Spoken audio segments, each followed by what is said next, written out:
guys, welcome back again to my channel, Afro Boricua. My name's Bria, if you guys didn't know. So this video is gonna be a little bit from, I guess you read it from the title, just about what it's like being a black girl, well actually black and Latina girl living in Korea. I've had a lot of unique experiences being a mixed person or a black person living here in Korea. Just because, you know, Korea is a very homogeneous country. Like, you know, people who are in Korea are Korean. Like, there's not a lot of diversity concerning, like, you know, black people or even white people or other countries. So because of that, I definitely stand out in a crowd, especially because my hair is usually curly. So usually, you know, that's something that people are drawn to and look at. I've actually, like, when I'm with my friends, she was like, I wish I could carry a camera around and just film you throughout the day because of how people look at you just on your daily life, which is definitely true. I've had a lot of unique experiences. It usually has to do with my hair. Usually it's like old ladies, because perming your hair is a really common thing in Korea because, you know, everyone has straight hair. So a lot of people will get perms to make their hair curly or wavy, just, you know, to add some change. And so I remember one day I was riding the subway and these two old ladies got on after me, and then they both had, you know, permed hair. And the one lady who was facing back to me, she turned around and looked at me and she pointed to me and then she tapped her friend. She was like, her. And I can understand what they were saying in Korean. She was like, oh, her hair, like, I want my hair to look like that. And her friend was like, no, you can't do that. And I thought it was so funny because I think she thought my hair was permed to be curly, and I wish I could have told her, like, nah honey, this is all natural. Okay, this is not a perm. It's especially funny because I teach elementary and middle school students, and so I change my hair a lot, whether it's like box braids or Marley twists or goddess locks or whatever, because I do my hair myself here because, you know, not a lot of black hair salons here. And my students always comment like, oh, teacher, your hair's changed again, like every day you change your hair, teacher, why? And I'm like, oh, well, why do you change your shirt every day? Why do you change your pants every day? Because I like it, because I like to change the way that I look. And so they're always just so intrigued about my hair. I had one student especially who's very bold. She got on the elevator with me after class and she was like, teacher, such and such a, I don't remember the other student's name, such and such a said, your hair is a wig. And I was like, no, it's not a wig. I have extensions, meaning box braids. I have extensions, but it's not a wig. It's still my real hair. If you pull it, it will hurt. It's still my real hair. She was like, I don't know, teacher. I think it's a wig. And I was like, look, little girl, you don't need to be out here spilling all my secrets, okay? For all you know, I have magic hair, okay? You don't know. So yeah, it's always really funny. Getting hair products here was the struggle. It's actually getting a lot better, I think, because different companies are realizing that there's more black people living in Korea. So a lot of our products, like there's Shea Moisture that's available here, Eco Styler is available here, the OGX beauty line, like the shampoos and conditioners, is available here. You can get it mailed to you, or you can pick up a lot of them at the store too. So it's definitely getting easier to get, you know, products for our hair available here, which is really nice. There are a couple of more popular, like, beauty salons that are here. Like Itaewon is a foreigner district, so there's a lot of people there who do black hair. Near the army base in Pyeongtaek, there's a lot of people who do hair. It's kind of far out, but yeah, so I mean, it's definitely becoming more accessible to, you know, do your hair and stuff here in Korea, but it's still kind of a struggle. My friend's giving me notes because I don't know how to make YouTube videos. But yeah, in terms of being black and with makeup, that's definitely a more difficult situation, just because, you know, a lot of Korean beauty lines, they have great skincare though. Like, don't get me wrong, Korean skincare is top notch. Like, literally, I've gotten facials, but it's like a 50-step facial and you look like you're freaking glowing after. It's crazy. I love their skincare, but makeup here is definitely harder to match to our skin tone. Like, I'm very light skinned, and it's hard for me to find a color that matches. So for my sisters who are darker and have much darker skin tones, it's almost impossible to find makeup that will match their skin. Like, that's just kind of the nature of it. Thankfully they are opening a Sephora here, which is kind of crazy because it hasn't been here, so they'll be having a wider range of makeup and colors that fit all people's skin tones. And Fenty Beauty is available in Korea now, but you can only purchase it at the store if you have a plane ticket, which is really stupid to me. I don't know why, but like you have to show them your actual plane ticket and then they'll bring it to you at your gate. So you can't just like go pick it up from the store, which I don't really understand the purpose of that. Like, it's hella dumb, but whatever.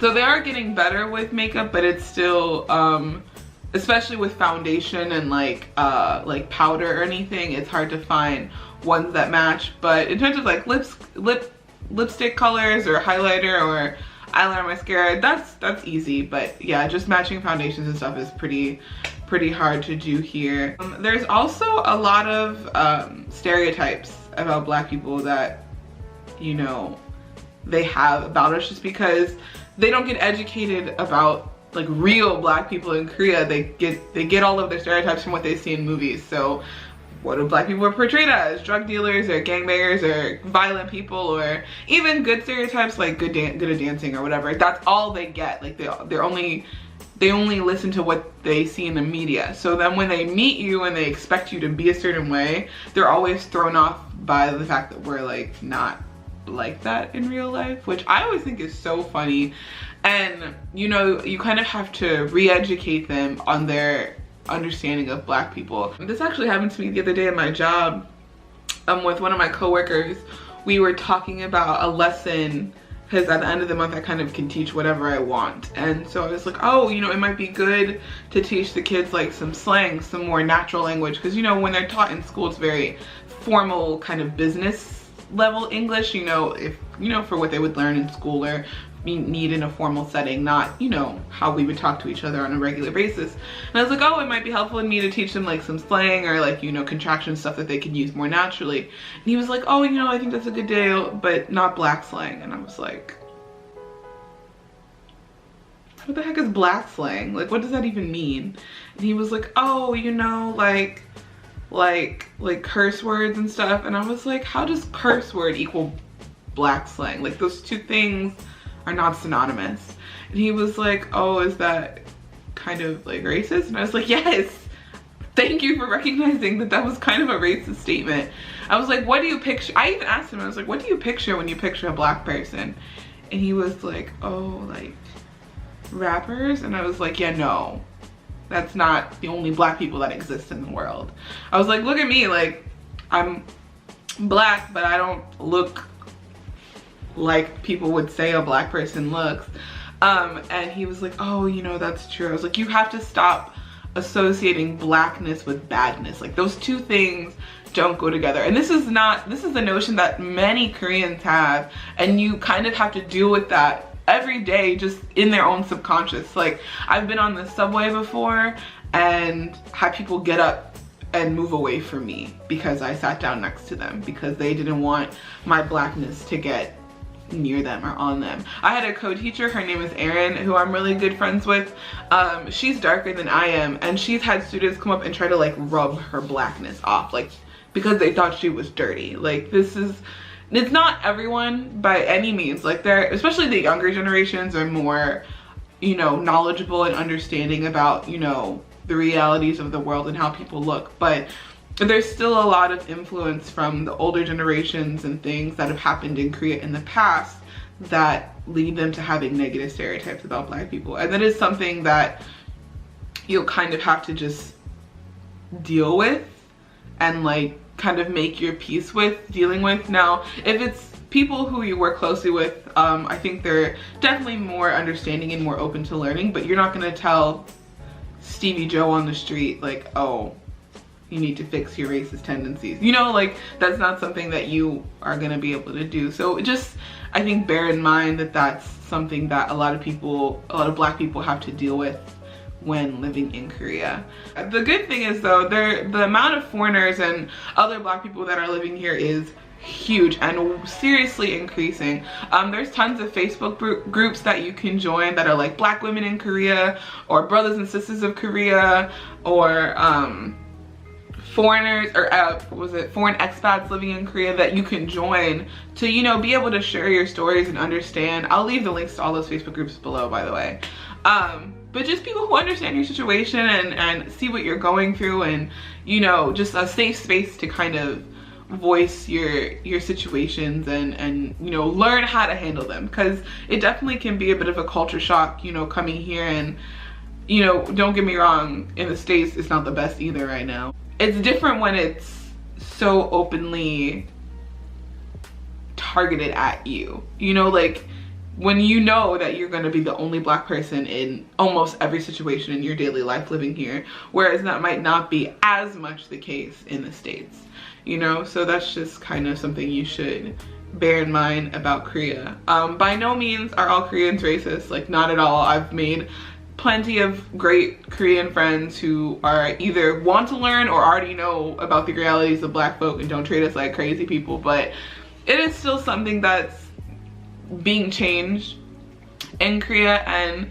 no, it's by no means anyone's responsibility to educate other people about their race, but it does help to try and kind of show yourself as a positive role model in your own community, if that's the best way to say that. Just, you know, try to erase those negative stereotypes that they might have about us just in your behavior. Like, it sounds kind of shitty.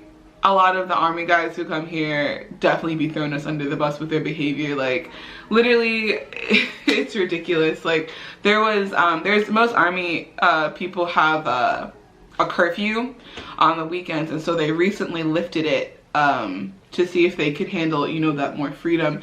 And probably within the first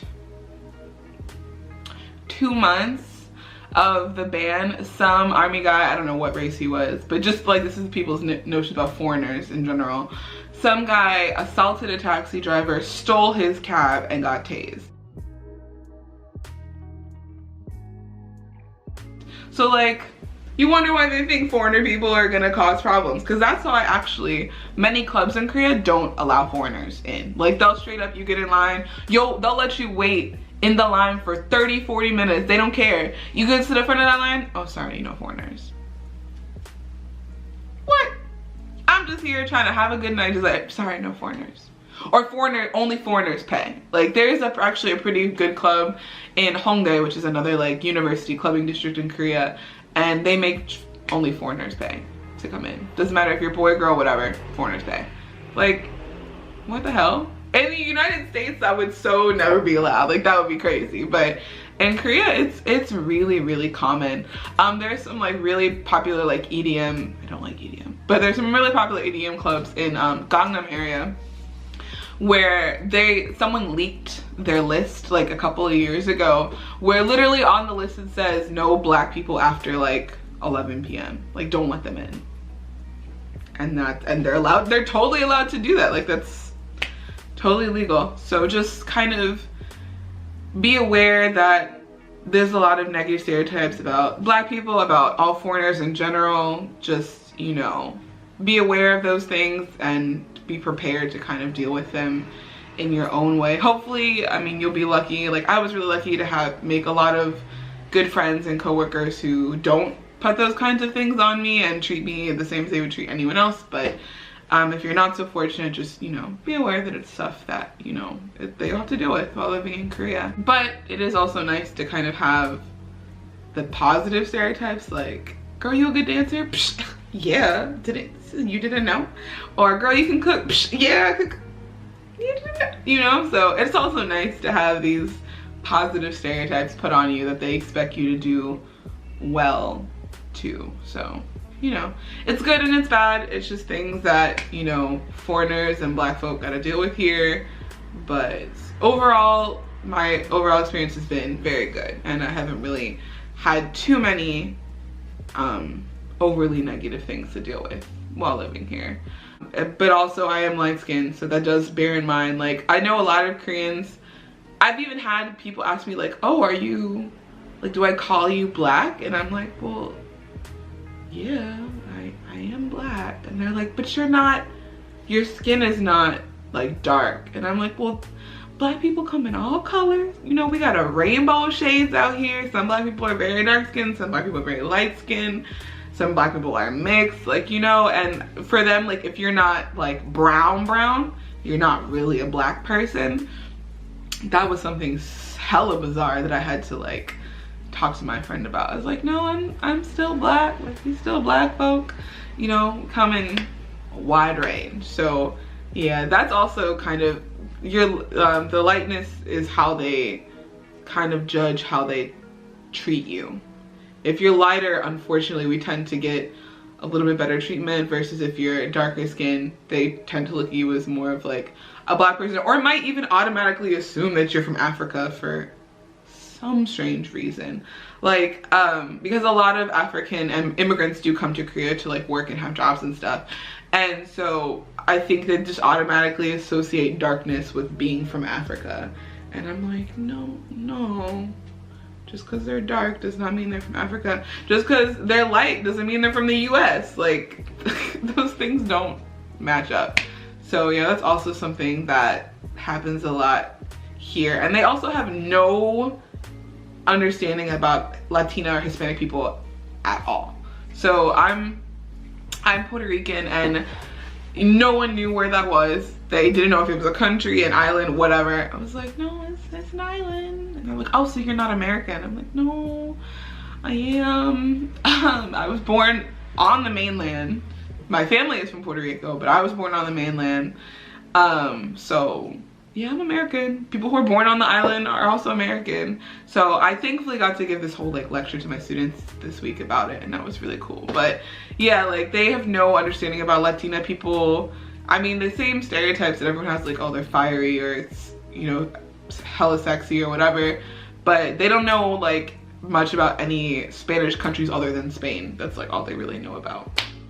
So yeah, that's also a thing. Koreans' outer world image, other than other Asian countries like Japan or China or Thailand or whatever, is severely limited. So yeah, just keep that in mind. But yeah, so living here as a black and Hispanic person is very unique, but I'm definitely glad that I've had the experience and been able to hopefully change some of the thoughts and stereotypes that some people have about us, so that, you know, they can have a more educated and open mind. But yeah, so thanks for listening.